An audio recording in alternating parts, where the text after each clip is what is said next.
मैं डॉक्टर कविता स्वागत करती हूँ आप सभी का संस्कृत शाला की आज की कक्षा में। और हमारा आज का विषय है 8वीं कक्षा का प्रथम पाठ सुभाषितानी। सुभाषितानी जैसा कि नाम से ही स्पष्ट है, सुभाषितानी यानी कि मधुर वचन।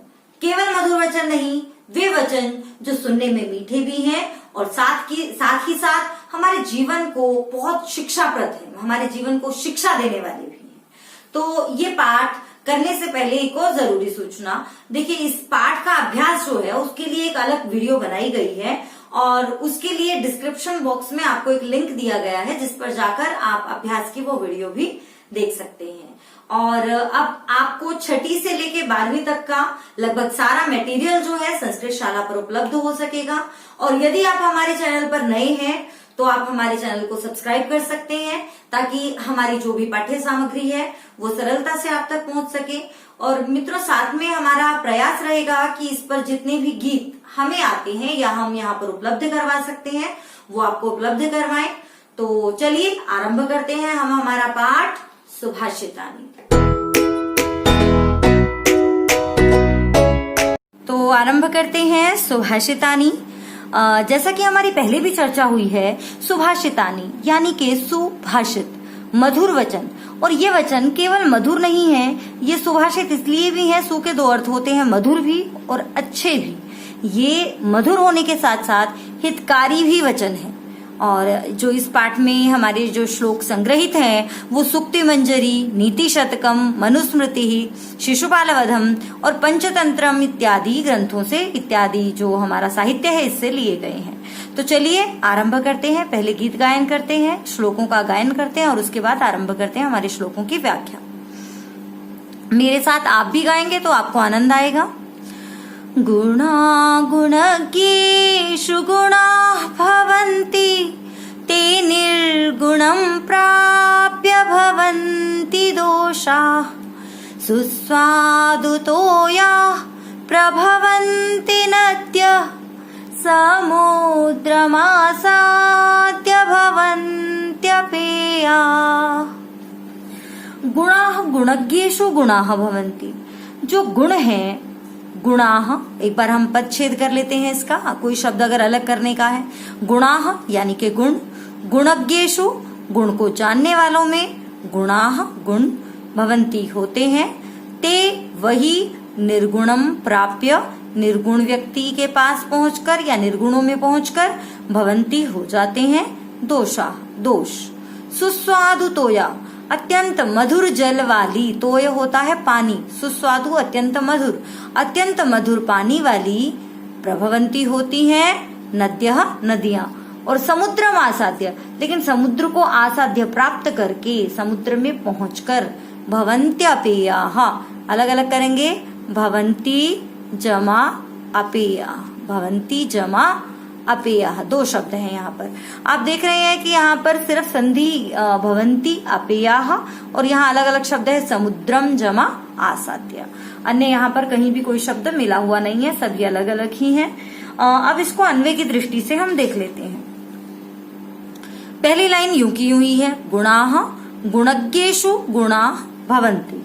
जो गुण है वह गुणवान व्यक्तियों में ही गुण होते हैं। अगर हम संधि विच्छेद करेंगे तो ये गुणा, जिसका ये विसर्गों का यहाँ लोप हो गया था, वापस विसर्गें यहाँ आ जाएंगी, गुणाः, और यहाँ भी गुणाः। गुणाः गुणज्ञेषु गुणाः भवन्ति, गुण जो हैं वो गुण को जानने वाले व्यक्तियों में ही गुण बने रहते हैं। इसका क्या मतलब हुआ? उदाहरण के लिए मधुर गान यानी कि सुंदर गीत गाना एक गुण है, कविता करना एक गुण है, लेकिन ये गुण तभी है जब आप गुण को जानने वाले व्यक्तियों में, यानी कि जो कविता का आदर करने वाला व्यक्ति है, जो गाने का, संगीत का आदर करने वाला व्यक्ति है, जो नृत्य का आदर करने वाला व्यक्ति है, उसके लिए ये गुण है। अन्य के लिए यही जो है वो दोष भी हो सकते हैं, यानी कि अरे क्या यार, जब देखो तब शुरू हो जाता है, इस तरीके से। तो गुण तभी तक गुण है जब वह गुणवान व्यक्तियों में होते हैं। और ते वही गुण निर्गुणम प्राप्य, निर्गुण व्यक्ति को प्राप्त करके, यानी कि वही गुण जब निर्गुणों के में पहुंच जाते हैं, जब व्यक्ति अपने ये कह लें कि जो प्रतिभा है, जो गायन की प्रतिभा है, जो कविता की प्रतिभा है, वो गुण को जानने वाले व्यक्तियों में नहीं है, यानी कि वह व्यक्ति उनके संपर्क में नहीं है, तो वही दोष हो जाते हैं। सुस्वादुतोयाः नद्यः प्रभवन्ति। इसका जब हम अन्वय करेंगे, और ये भवंती बेटा अन्वय की दृष्टि से पीछे आ जाएगा। हमने अन्वय करते हुए क्या किया, आपने देखा होगा कि सबसे पहले हम क्रिया को उठा के पीछे रख लेते हैं।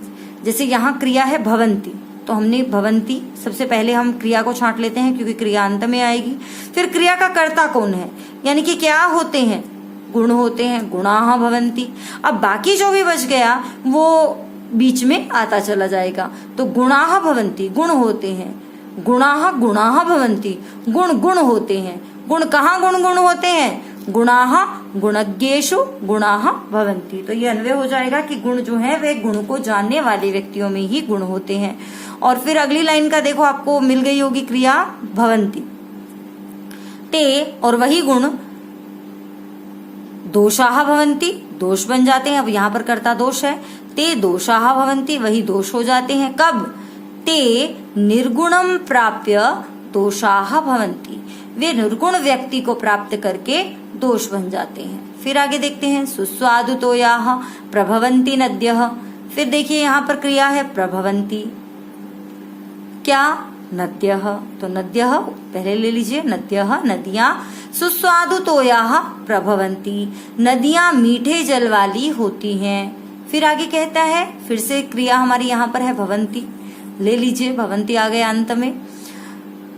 समुद्रम आसाद्य अपेयाः भवन्ति, वही समुद्र को प्राप्त करके न पीने योग्य बन जाती हैं। जो नदियां इतने मधुर जल वाली हैं, जिनका गुण है उनका मीठा जल, वही मीठा जल जब समुद्र यानी कि निर्गुण व्यक्ति में पहुंचता है तो वह भी उसी जैसा यानी कि खारा हो जाता है। तो यहाँ पर ये नदियों के उदाहरण के माध्यम से हमें बताते हैं हमारी संगति का महत्व और गुण को जानने वाले व्यक्तियों का महत्व। तो अब हम चलते हैं हमारे अगले श्लोक की तरफ।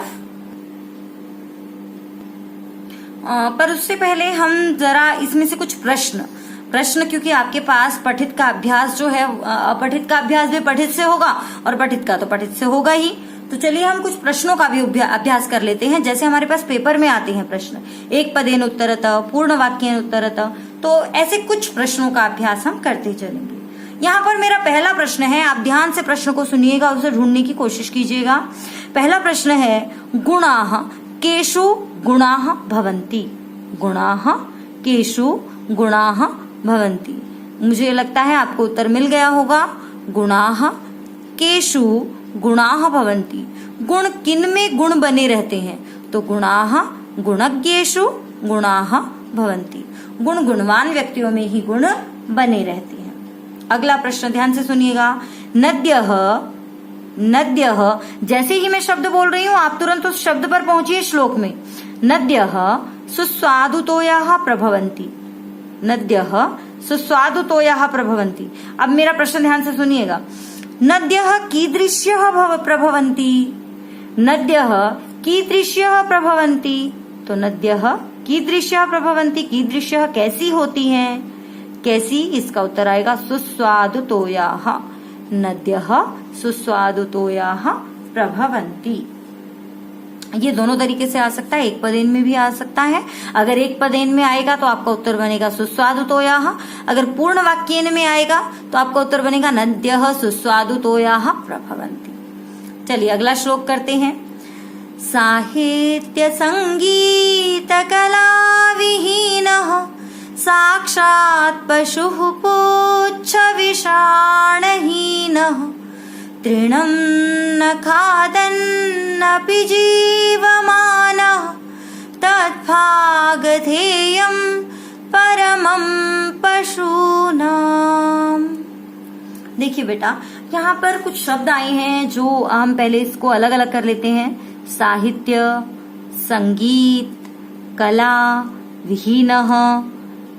साहित्य यानी कि जो हमारे साहित्य हैं, जो भी हमारा मटेरियल लिखित में उपलब्ध होता है वो सारा साहित्य है, साहित्य।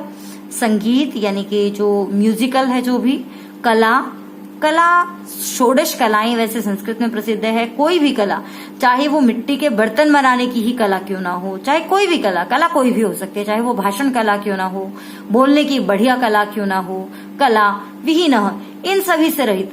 साहित्य का ज्ञान भी नहीं है, संगीत का ज्ञान भी नहीं है, कला का ज्ञान भी नहीं है, तो ऐसा व्यक्ति साक्षात पशु, अलग अलग करेंगे यहाँ पर, साक्षात पशु पुच्छ विषाण हीनः। आपको एक एक शब्द को अलग करके पढ़ना आना चाहिए। पुच्छ यानी कि पूंछ, विषाण यानी कि सींग, हीनः इनसे रहित।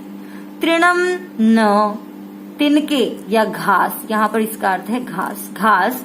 न खादन अपि, न खादन अपि, अलग अलग करेंगे, खादन जमा अपि, न खाते हुए भी, जीवमानः जीता है, तत् भागधेयम, अलग अलग करेंगे, तत् जमा भागधेयम, वह अत्यंत भाग्य है, परमम अत्यंत भाग्य है, पशुनाम पशुओं का, यानी कि यह पशुओं के लिए अत्यंत भाग्य की बात है। अब इसे अन्वय की दृष्टि से देखते हैं। तो चलिए अन्वय की दृष्टि से हम देखते हैं श्लोक को। अन्वय का एक और सरल तरीका है, आप कर्ता क्रिया की दृष्टि से वही क्रिया अंत में रख के, तो यहाँ पर तो क्रिया जो है वो जीता है, कैसा पुरुष, कर्ता, उसका विशेषण उसके आगे, इस तरीके से भी जा सकते हैं। एक और बड़ा सरल तरीका है, आप श्लोक के इन शब्दों का अर्थ समझिए, फिर उसकी हिंदी आपको, मुझे लगता है जब आप एक एक शब्द का अर्थ देखते हैं तो हिंदी समझ में आ जाती है, और हिंदी समझ आने के बाद आप हिंदी के तरीके से जब संस्कृत के शब्दों को लगाते हैं तो वो अन्वय बन जाता है। चलिए देखते हैं कैसे। साहित्य संगीत कला विहीनः, साहित्य संगीत कला आदि से रहित, साक्षात पशु, रहित व्यक्ति, यहाँ पर व्यक्ति जो है वो कहा नहीं गया, लेकिन यहाँ पर है, निहित है इसी में। जो साहित्य संगीत और कला आदि के ज्ञान से रहित व्यक्ति है वह साक्षात पशु, वह साक्षात पशु के समान है। पुच्छ विषाणहीनः, बस क्या फर्क है पशु में और उस इंसान में? पुच्छ विषाणहीनः, बस इतना ही फर्क है कि उसके पूंछ और सींग नहीं है।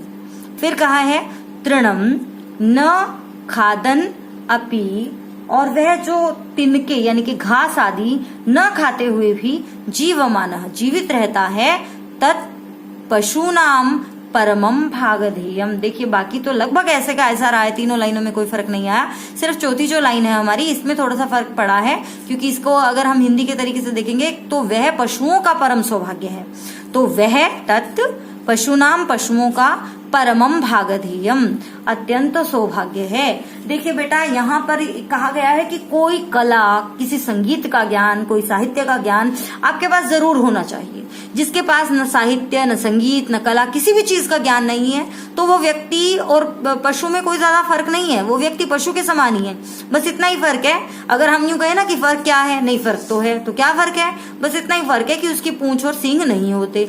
और ये पशुओं के लिए बड़े सौभाग्य की बात है कि वो उनका चारा नहीं खाता, वो बिना चारा खाए जीवित रहता है। यहाँ पर जिस व्यक्ति को किसी भी चीज का ज्ञान नहीं है उसकी निंदा की गई है। और इसमें हम प्रश्न देख लेते हैं, एक पदहीन और पूर्ण वाक्यहीन। बेटा यहाँ पर देखिए पहला प्रश्न है, साहित्य संगीत कला विहीनः, साहित्य संगीत कला विहीनः किम न खादनपि जीवति। मेरा प्रश्न, मुझे लगता है आप उत्तर तक पहुंच गए होंगे। जैसे मैं शब्द बोलती हूँ तुरंत आप उन शब्दों पर इस श्लोक में पहुंचिए। साहित्य संगीत कला विहीनः किम न खादनपि जीवति, यहाँ जीव माना है, मैंने जीवति कर दिया है, बस इतना ही फर्क है उत्तर वही, तृणम न खादनपि जीवति, तो इसका उत्तर होगा तृणम। अगला प्रश्न देखते हैं। अगला प्रश्न है, तृणम न खादनपि जीवति तत्, या तृणम न खादनपि जीवमानः तत् केषां परमं भागधेयम्। तृणम न खादनपि जीवमानः तत् केषां, तो यहाँ उत्तर जैसा प्रश्न वैसा उत्तर, पशूनाम परमम भागधेयम। तो ये था हमारा दूसरा श्लोक। अगले श्लोक की तरफ बढ़ते हैं। लुप्तस्य नश्यति यशः पिशुनस्य मैत्री, नष्टक्रियस्य कुलमार्थपरस्य धर्मः, विद्याफलं व्यसनिनः कृपणस्य सौख्यम्, राज्यं प्रमत्त सचिवस्य नराधिपस्य, राज्यं प्रमत्त सचिवस्य नराधिपस्य, देखिए यहाँ पर क्या कहा गया है, हम लुब्धस्य यानी कि लोभी, एक एक बार शब्दों को अलग कर लेते हैं, ज्यादातर शब्द अलग है। नश्यति नष्ट हो जाता है। यशः यश, पिशुनस्य पिशुन मतलब चुगलखोर, चुगलखोर जो व्यक्ति है उसकी मैत्री मित्रता। नष्टक्रियस्य जो कोई काम न करने वाला है, आलसी व्यक्ति। कुलम उसका कुल। अर्थपरस्य हमेशा धन के बारे में सोचने वाला, हमेशा धन के पीछे लगा रहने वाला, ऐसे व्यक्ति का धर्मः धर्म। विद्याफलम विद्याफल किसका नष्ट हो जाता है, व्यसनिनः बुरी आदतों वाले व्यक्ति का। कृपणस्य और कंजूस व्यक्ति का सौख्यम सुख नष्ट हो जाता है। राज्यम राज्य। प्रमत्त सचिवस्य नराधिपस्य ऐसे राजा का राज्य नष्ट हो जाता है जिसके सचिव यानी कि मंत्रीगण जो है वो प्रमत्त है, उन्मादी है, अपने ही घमंड में अपने ही नशे में चूर रहने वाले हैं। प्रमत्त जो है वैसे उन्मत्त यानी कि उल्टी बुद्धि वाले भी हम इसे कह सकते हैं। तो चलिए एक बार अन्वय के साथ देख लेते हैं। लुब्धस्य यशः नश्यति, नश्यति क्रिया आ गई ना। देखिए बेटा ये जो नश्यति क्रिया है आपके पूरे श्लोक में चलने वाली है साथ साथ। लुब्धस्य लोभी पुरुष का यशः नश्यति, यश नष्ट हो जाता है, उसकी कीर्ति नष्ट हो जाती है। जो लोभी व्यक्ति होता है उसका सम्मान, उसकी कीर्ति, उसका यश जो है वह नष्ट हो जाता है। और पिशुनस्य और जो चुगलखोर व्यक्ति है, इसकी बात उसको बता, उसकी बात इसको बता, उसके पीछे उसकी और उसके पीछे उसकी। जो चुगलखोर व्यक्ति है ना, मैत्री, उसकी मैत्री नष्ट हो जाती है, उसकी मित्रता नष्ट हो जाती है, उस पर कोई विश्वास नहीं करता। कौन दोस्त बनेगा ऐसे व्यक्ति का, है ना। फिर है नष्ट क्रियस्य, और जो आलसी व्यक्ति है, कोई काम नहीं करता है, जिसकी सारी क्रियाएं नष्ट हो चुकी हैं, जो आलसी व्यक्ति है, ऐसे व्यक्ति का कुलम, कुल नष्ट हो जाता है। कुल के लिए तो आपको मेहनत करनी पड़ती है, सम्मान कमाना पड़ता है, ऐसे व्यक्ति का कुल नष्ट हो जाता है।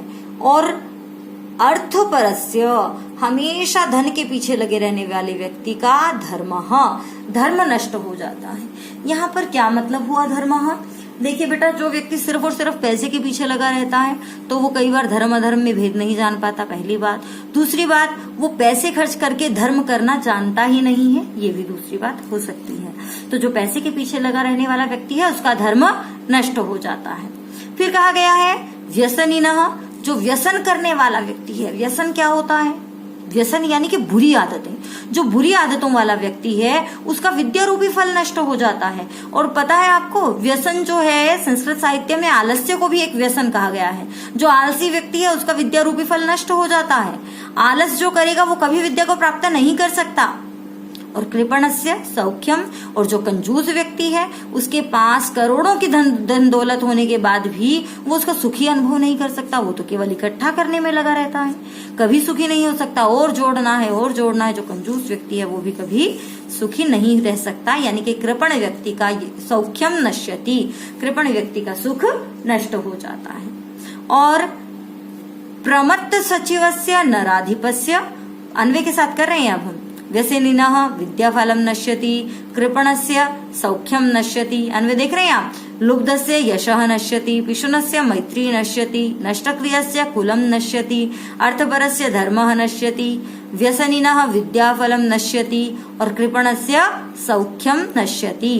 और प्रमत्त सचिवस्य, जिसके राज्य के मंत्री जो हैं वो प्रमत्त हैं, उन्मादी बुद्धि वाले हैं, ऐसे नराधिपस्य राजा का राज्य नष्ट हो जाता है। यहाँ पर हमें बहुत ही महत्वपूर्ण बातें बताई गई हैं कि क्या अगर आप में दोष है तो आपको किस चीज की हानि उठानी पड़ती है, क्या दोष होने पर आपको किस चीज का नुकसान होता है। तो इन दोषों से हमें बचना है। हमें आलसी नहीं बनना है, लोभी नहीं बनना है, चुगलखोर नहीं बनना है, केवल पैसे के पीछे नहीं भागना है, कंजूस नहीं बनना है, बुरी आदतों वाला नहीं बनना है और अपने आसपास उन्मादी लोगों को नहीं रखना है। यानी कि हमें अपनी सत्संगति भी अच्छी करनी है। तो ये इस श्लोक का भाव निकलता है। अब प्रश्नों के माध्यम से देख लेते हैं इस श्लोक को। चलिए पहला प्रश्न मैं पूछ रही हूँ, आप तुरंत उन शब्दों पर पहुंचना। लुब्धस्य किम नश्यति, मुझे लगता है मिल गया होगा। फिर से पूछ रही हूँ, लुब्धस्य किम नश्यति, तो लुब्धस्य यशः नश्यति। अब कुछ बच्चे क्या करते हैं, अब जैसे यहाँ प्रश्न हो सकता है कि कस्य मैत्री नश्यति, तो पिशुनस्य मैत्री नश्यति। फिर अगला प्रश्न है अर्थपरस्य किम नश्यति, अर्थपरस्य किम नश्यति। अब कुछ बच्चों ने इसका उत्तर दिया होगा कुलम, लेकिन नहीं, कुल किसका नष्ट होता है, नष्ट क्रिया वाले का। तो अर्थपरस्य किम नश्यति, धर्मः। बेटा ध्यान देना है कि किसका संयोग किसके साथ है। यहाँ जोड़ों में आए हैं, आपको वो जोड़ा पहचानना है। ये है और ये है, और ये पूरी लाइन अपने आप में। तो यहाँ पर फिर अगला प्रश्न आपसे पूछ रही हूं मैं, ध्यान दीजिएगा। कस्य या कीदृशस्य, चलिए प्रश्न बदलते हैं, कीदृशस्य नराधिपस्य राज्यम नश्यति। पूर्ण वाक्य उत्तर, पूरे वाक्य में उत्तर देना है। कीदृशस्य नराधिपस्य राज्यम नश्यति, कैसे राजा का राज्य नष्ट हो जाता है, तो कैसे, प्रमत्त सचिवस्य, ये इसका उत्तर होगा। और पूरे वाक्य में उत्तर देंगे हम तो प्रमत्त सचिवस्य नराधिपस्य राज्यम नश्यति। ये हो गया हमारा तीसरा श्लोक। तो चलिए चलते हैं अगले श्लोक की तरफ, गायन करेंगे। पीत्वा रसं तु कटुकं मधुरं समानम् माधुर्यमेव जनयेन्मधुमक्षिकासौ सन्तस्तथैव समसज्जन दुर्जनानां श्रुत्वा वचः मधुरसूक्तरसं सृजन्ति। एक एक शब्द को अलग करते हैं। पीत्वा पीकर, रसम रस, तू कटुकम, कटुकम होता है कड़वा और मधुरम होता है मीठा, समानम समान रूप से, माधुर्यमेव, यहाँ केवल संयोग है, अलग अलग करेंगे दो शब्दों को, माधुर्यम जमा एव, माधुर्य यानी कि मधुरता, जनयेन मधुमक्षिकासौ, इस शब्द को ध्यान से देखने की जरूरत है, इसे हम अलग अलग कर लेते हैं। जनयेन यानी कि जनयेत, त है यहाँ पर आधा था, जनयेत मधुमक्षिका जमा असौ, जनयेत मधुमक्षिका जमा असौ, ये आएगा यहाँ पर। उसके बाद अगला शब्द है जनयेत मतलब उत्पन्न करना, और मधुमक्षिका यानी कि मधुमक्खी, असौ यानी कि यह मधुमक्खी उत्पन्न करती है, पैदा करती है। अन्वय के साथ हिंदी फिर से देखेंगे। और यहाँ अगला शब्द देख लेते हैं, संतस्तथैव, संतस्तथैव अलग अलग करेंगे। संतः, ये जो स था इसकी विसर्गी हो गई, तथा जमा एव, संतः जमा तथा जमा एव, ये हो जाएगा। उसके बाद संतः मतलब सज्जन, और तथैव उसी प्रकार, सम सज्जन दुर्जना नाम, एक ही शब्द है, समान रूप से सज्जन और दुर्जन व्यक्तियों का, अच्छे और बुरे लोगों का। श्रुत्वा सुनकर, वचः वचन, मधुर सूक्त रसम, मीठी मधुर सूक्त रूपी वाणी यानी कि मधुर वाणी, उसके वाणी के रस को सृजंती छोड़ते हैं। अब एक बार अन्वय के साथ हम इसे देख लेते हैं। देखिए यहाँ पर सबसे पहले अगर हमें पहली दो लाइनों में ही क्रिया जाके मिली थी, जनयेत उत्पन्न करती है कौन, मधुमक्खी, कैसी मधुमक्खी, असौ मधुमक्षिका। तो असौ मधुमक्षिका, यह मधुमक्खी, कटुकम मधुरम कड़वे और मीठे, रसम रस को, समानम पीत्वा समान रूप से पीकर, ये जो मधुमक्खी है वह कड़वे और मधुर रस को समान रूप से पीकर, माधुर्यमेव जनयेत मधुरता ही उत्पन्न करती है। उसके लिए उन्होंने एक उदाहरण भी दिया है कि कैसे, तथैव उसी प्रकार, जैसे संतः जो सज्जन लोग होते हैं, जो संत लोग होते हैं, महान लोग होते हैं, वे लोग सम सज्जन दुर्जना नाम, सज्जनों यानी कि अच्छे लोगों के और दुर्जनों यानी कि बुरे लोगों के, वचः वाणी को सुनकर, श्रुत्वा सम सज्जन दुर्जना नाम वचः श्रुत्वा, सज्जनों और दुर्जनों दोनों प्रकार के लोगों की वाणी को सुनकर, मधुर सूक्त रसम सृजंती, सूक्ति रूपी मधुर रस जो है वह छोड़ते हैं, यानी कि वे हमेशा मीठी वाणी बोलते हैं। सज्जनों से ये थोड़ा ही जरूरी है कि सभी लोग केवल मीठा ही बोलेंगे, सज्जनों को भी सज्जन भी मिलते हैं और दुर्जन भी मिलते हैं, लेकिन सज्जन लोग जो है वो जैसी मर्जी वाणी सुने, कड़वी सुने या मीठी सुने, वो हमेशा मीठा ही बोलते हैं। वैसे ही जैसे कि एक मधुमक्खी जो है वो कड़वा और मीठा दोनों प्रकार का रस पीकर बनाती तो केवल शहद ही है। तो ये हो गया हमारा अन्वय के साथ व्याख्या इस श्लोक की। तो यहाँ पर बेटा हमें महत्व बताया गया है सज्जन होने का। सज्जन होने का मतलब सीधा सा ये है कि आप जो है, चाहे आपको कैसे भी लोग मिले, लेकिन आप अपनी सज्जनता नहीं छोड़ते, आप अपनी मधुरता नहीं छोड़ते, आप अपना अच्छा व्यवहार नहीं छोड़ते। अब हम देखते हैं इसमें से कुछ प्रश्नों को देख लेते हैं। मधुमक्षिका कटुकम मधुरम रसम पीत्वा किम जनये। ध्यान से देखना प्रश्न मैंने पूछा, मधुमक्षिका कटुकम मधुरम समानम रसम पीत्वा, समान रूप से रस पीकर किम जनयेत, क्या उत्पन्न करती है। तो क्या उत्पन्न करती है? जी हाँ, बिल्कुल ठीक, माधुर्यमेव। उसके बाद अगला प्रश्न देख लेते हैं। संतः समसज्जन दुर्जनानां वचः श्रुत्वा किम सृजन्ति। संतः समसज्जन दुर्जनानां वचः श्रुत्वा किम सृजन्ति, तो क्या छोड़ते हैं या क्या बोलते हैं वो? मधुर सूक्त रसम सृजन्ति। अगले श्लोक की तरफ चलते हैं। विहाय पौरुषम यो हि देवमेवावलम्बते प्रासाद सिंहवत् तस्य मूर्ध्नि तिष्ठन्ति वायसाः। विहाय पौरुषम यो हि, जो विहाय मतलब छोड़कर, पौरुषम, पौरुष होता है मेहनत, परिश्रम। यो देखिए यहाँ पर अलग अलग करेंगे, यो जो है ये बन जाएगा, इस ओ की हो जाएंगे विसर्गे, यह ही जो कि दैवमेवावलंबते, इस शब्द को हम अलग अलग कर लेंगे, दैवम जमा एव जमा अवलंबते, दैवम जमा एव जमा अवलंबते, यानी कि जो केवल भाग्य का ही सहारा लेता है।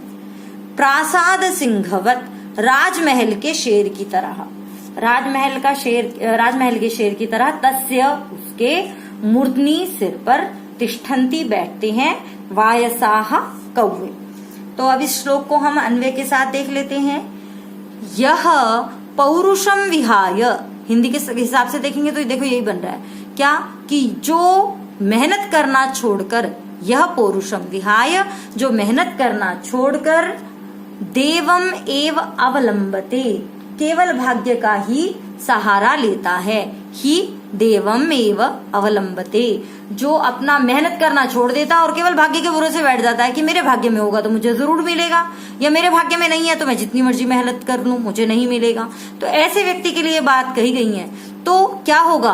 प्रासाद सिंहवत, तो जैसे किसी राजमहल के बाहर शेर बने होते हैं, कई बार आपने देखा होगा कि किसी बड़े से घर के बाहर कोई ना कोई पुतला बना होता है, तो वैसे ही पहले जो राजमहल है उनके बाहर शेर बने होते थे। तो जैसे राजमहल का वो शेर है, उसके तस्य मूर्धनि, उसके सिर पर तिष्ठन्ति बैठते हैं, वायसाह, तो अन्वय बनेगा प्रासाद सिंहवत, प्रसाद के राजमहल के शेर की तरह, तस्य मूर्धनि, उसके सिर पर, वायसाह तिष्ठन्ति, कौवे बैठते हैं। अब चलिए ये तो समझ में आया कि जो राजमहल के शेर हैं, यानी कि वो नकली के शेर हैं, मूर्तियां हैं, उनके सिर पर कौवे बैठते हैं। लेकिन जो मेहनत को छोड़कर भाग्य का सहारा लेता है, उसके सिर पर कौवे कैसे बैठते हैं? यहाँ पर कौवे जो हैं वो बेटा प्रतीकात्मक है।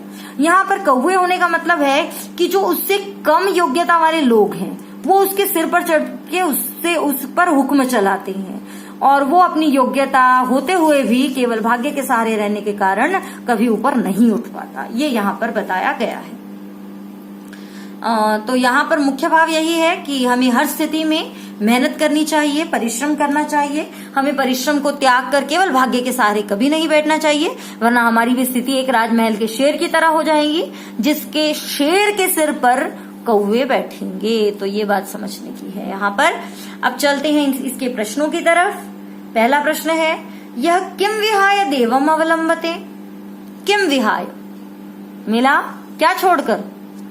पौरुषम, जो पौरुष छोड़कर, मेहनत करना छोड़कर भाग्य का सहारा लेता है। उसके बाद है अगला प्रश्न, इसमें से आप बताएंगे, कस्य मूर्धनि वायसाह तिष्ठन्ति, किसके सिर पर कौवे बैठते हैं? अब देखिए, अगर आप इसका उत्तर लिखते हैं तस्य मूर्धनि, तो काम नहीं चलेगा, क्योंकि इसका उत्तर बनता है यह पौरुषम विहाय देवम अवलंबते, जो परिश्रम का सहारा छोड़कर भाग्य के ऊपर रहता है वह तस्य मूर्धनि, उसके सिर पर वायसा तिष्ठन्ति, कौवे बैठते हैं। तो ये था हमारा श्लोक 5वां। चलिए चलते हैं 6ठे श्लोक की तरफ। पुष्प पत्र फल छाया मूलवल्कलतारुभिः धन्या महिरुहा येषां विमुखं यान्ति नार्थिनः। देखिए यहाँ पर पहले हम इसे अलग अलग कर लेते हैं। एक शब्द पुष्प, पत्र, फल, छाया, मूल, वल्कल, दारूभी। इसमें से बहुत सारे शब्द ऐसे होंगे जिनका अर्थ आपको पता होगा। पुष्प हिंदी में भी होता है, पत्र, फल, छाया, मूल, वल्कल, दारू। मूल होता है जड़ी, वल्कल होता है पेड़ की छाल और दारू होता है उसकी लकड़ी। धन्या धन्य है, महिरोहा महिरूह यानी कि पृथ्वी पर उगने वाले, पृथ्वी पर पैदा होने वाले। अब यहाँ पर वैसे आप कहेंगे पृथ्वी पर पैदा होने वाले तो सभी हैं, नहीं, यहाँ पर मतलब पृथ्वी पर उगने वाले यानी कि पेड़ पौधे। ये शाम जिनसे विमुखम यान्ति, विमुख नहीं होते, अर्थिनः मांगने वाले, ये न यहाँ आ जाएगा। अब अन्वय की दृष्टि से एक बार इसे देख लेते हैं, क्योंकि इसमें संधि का कोई ऐसा ज्यादा पद नहीं है, सिर्फ एक यहाँ है नार्थिनः, न जमा अर्थिनः यानी कि मांगने वाले जो है वो नहीं। देखते हैं बेटा, पुष्प पत्र फल छाया मूल वल्कल दारुभिः संपन्नाः। पुष्प, पुष्प यानी कि फूल, पत्र यानी कि पत्ते, फल यानी कि फल, छाया जड़ें, वल्कल यानी कि उसकी छाल, दारू यानी कि लकड़ी आदि से संपन्न महिरोहा जो पेड़ है वो धन्याः, वो बहुत बहुत धन्य है, वो बहुत सौभाग्यशाली है, वो धन्य है। ये शाम जिनसे अर्थिनः मांगने वाले, विमुखम विमुख न यान्ति नहीं होते, यानी कि वे पेड़ धन्य है जिससे कभी भी कोई भी मांगने वाला वापस नहीं लौटता या खाली हाथ नहीं लौटता। यहाँ पर देखिए बेटा, हमें बात बताई गई है पेड़ों की, और पेड़ों के बारे में एक बहुत अच्छी बात ये बताई है कि पेड़ों का जितना भी सब कुछ है, ये इतनी चीजें हमें यहाँ गिनवाई गई हैं, इतना सब कुछ जो है वो सब कुछ दूसरों के लिए होता है और कोई भी याचक इनसे निराश होकर नहीं जाता। तो ये यहाँ पर हमें बताया गया है। एक सज्जन पुरुष का भी गुण यही है कि वह जो मांगने वाले हैं उनका हमेशा सहयोग करे। और अब यहाँ पर हम देख लेते हैं प्रश्न की दृष्टि से। तो मही रुहाम के विमुखम न यान्ति, ध्यान से प्रश्न को सुनना। मही रुहाम के विमुखम न यान्ति, पेड़ पौधों से कौन विमुख नहीं होते। मुझे लगता है आपको उत्तर मिल गया होगा, अर्थिनः। तो ये हो जाएगा प्रश्न बेटा। अगला प्रश्न, अगला श्लोक देख लेते हैं। चिंतनीया हि विपदाम आदावेव प्रतिक्रिया न कूपखननं युक्तम प्रदीप्तेव निनागृहे। देखिए, चिंतनीया सोचनी चाहिए, विपदाम आदौ एव, हम यहाँ अलग अलग करेंगे इन दो शब्दों को, आदौ जमा एव यानी कि आरंभ में ही, विपत्ति के आरंभ में ही, प्रतिक्रिया उसका प्रतिकार, उसका उपाय। न कूप खननम युक्तम, कुआं खोदना, न युक्तम सही नहीं है। प्रदीप्ते वहनिना गृहे, प्रदीप्ते लग जाने पर, वहनिना आग के, गृहे घर पर यानी कि घर पर आग के लग जाने पर। तो हमने एक एक शब्द के साथ देखा, संधि केवल यहाँ पर ही थी। और अब एक बार अन्वय के साथ इस श्लोक को देख लेते हैं।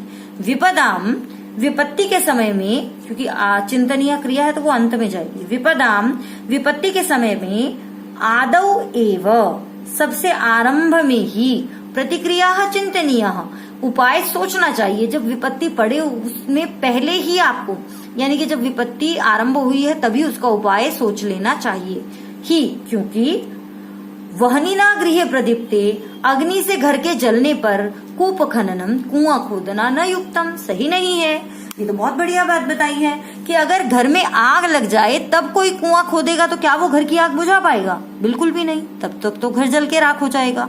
तो इसलिए कुआं यानी कि पानी का इंतजाम, आप कोई भी समस्या आपके आसपास आए भी उससे पहले आपके पास उसका प्रतिकार जो है वो होना चाहिए। और ये आज के संदर्भों में तो बेटा बहुत सार्थक है। आप कहीं बाहर जा रहे हैं तो किन किन चीजों का ध्यान दे सकती हैं। विपत्ति, आजकल तो बहुत बड़ी विपत्ति आई हुई है, तो उसका प्रतिकार हमें आरंभ में ही सोचना होगा। घर में आग लग जाने पर कुआं खोदना तो उचित नहीं है। तो ये यहाँ पर बताया गया है।